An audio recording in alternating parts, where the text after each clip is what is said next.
Pourquoi Jésus a-t-il pleuré? J'ai lu dans ma Bible que Jésus a pleuré lorsqu'il était devant le tombeau de son ami Lazare, et je comprends tout à fait, même s'il savait qu'il allait le ressusciter, que notre Seigneur ait été affecté par la perte d'un être cher.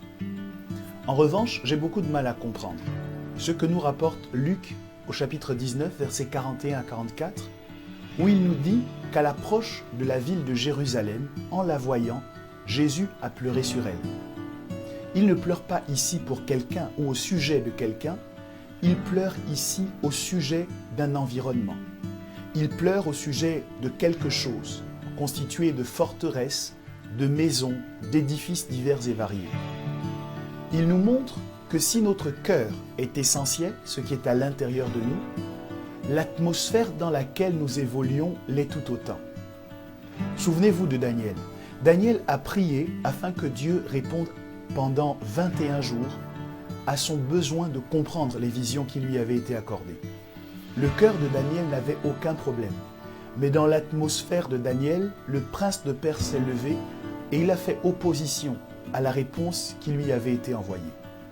Vous avez travaillé votre cœur. Selon ce que dit la Bible, garde ton cœur plus que toute autre chose, car c'est de lui que viennent les sources de la vie. Mais quand, après avoir travaillé votre cœur dans le renoncement aux œuvres mortes, dans la repentance, dans la sanctification, les choses autour de vous ne changent pas, c'est que le problème n'est pas intérieur, à ce moment le problème est extérieur.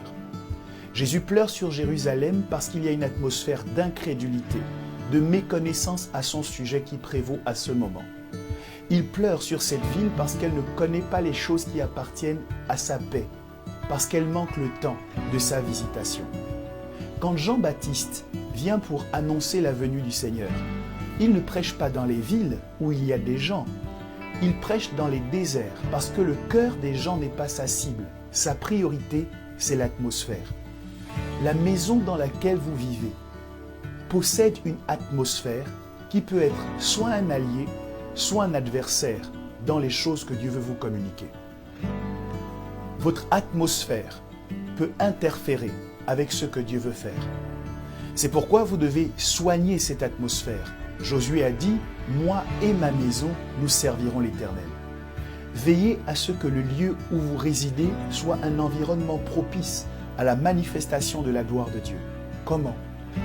En laissant se diffuser dans cet environnement de la louange, de l'adoration, en élevant des prières depuis ce lieu, en proclamant à haute voix la parole de Dieu, vous créez une atmosphère favorable. En revanche, une maison dans laquelle on parle tout le temps de divorce, où les enfants sont traités de stupides, de nuls, une maison dans laquelle parler en mal d'autrui est devenu la norme, n'est pas une maison du bonheur, c'est une maison de l'horreur.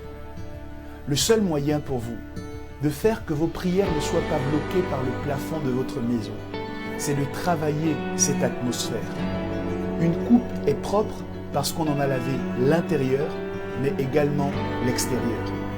Veillez sur ces deux domaines et vous expérimenterez effectivement ce que Dieu a prévu pour vous. Que Dieu vous bénisse.